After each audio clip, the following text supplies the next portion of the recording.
यदि किसी घनाभ की प्रत्येक भुजा 2 गुनी कर दी जाए, तो इसके सतह का क्षेत्रफल में क्या फ़र्क होगा? क्या फ़र्क पड़ेगा? तो देखो, आपका जो घनाभ होता है, तो घनाभ का जो एरिया होता है, घनाभ का जो ये क्षेत्रफल होता है, उसका फ़ॉर्मूला होता है 2 LB plus BH plus HL, ठीक है?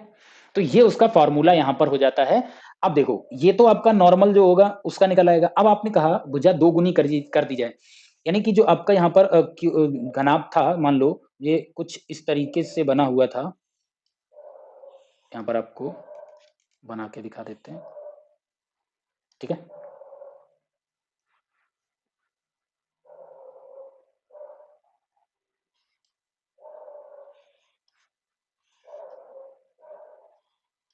ठीक है, ये है आपका यहाँ पर,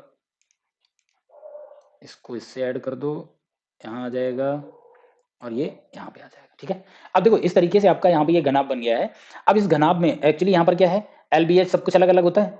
तो कह रहा है इसकी जो साइड है, यानी ये आपका ये L है मान लीजिए, ठीक है? ये आपका B है और ये आपका B तो आपका ये हो जाएगा, B ये हो जाएगा और ये H हो जाएगा। अब कह रहा है इसकी सभी को 2 गुना कर दिया जाए, यानी पहले ये LBH था तो हमारा ये बन रहा था, यानी ये क्या कर रहा है 2L, 2B और 2H कर रहा है। तो अब देखो, अब आपका एरिया क्या आएगा इसका, जो नेक्स्ट हम निकालेंगे, तो इसका बन जाएगा एरिया 2 ब्रैकेट में 2L इंटू 2B, ठीक है? सबका डबल हो जाएगा, प्लस फिर आपका 2B into 2H plus 2H into 2L, ठीक है?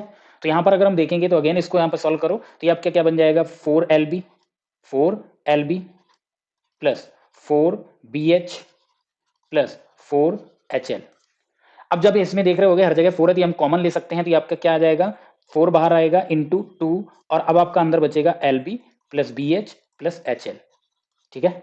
ये बचा। अब देखो यहाँ पे गौर करो, यहाँ पे अगर गौर करो तो जो आपका नॉर्मल यहाँ पर होता है उसका एरिया तो आपका ये था, तो ये कहीं ना कहीं आपके इक्वल में हो गया, यहाँ पर ये आपस में इसके इक्वल है। तो अब आप इसमें बाहर कितना निकला 4, यानी जो एरिया होगा इसका वो कितना गुना हो जाएगा, वो आपका 4 गुना बढ़ जाएगा। बात इतनी क्लियर हुई? ऑप्शन नंबर बी करेक्ट हो जाएगा, 4 गुना हो जाता है। क्लियर है?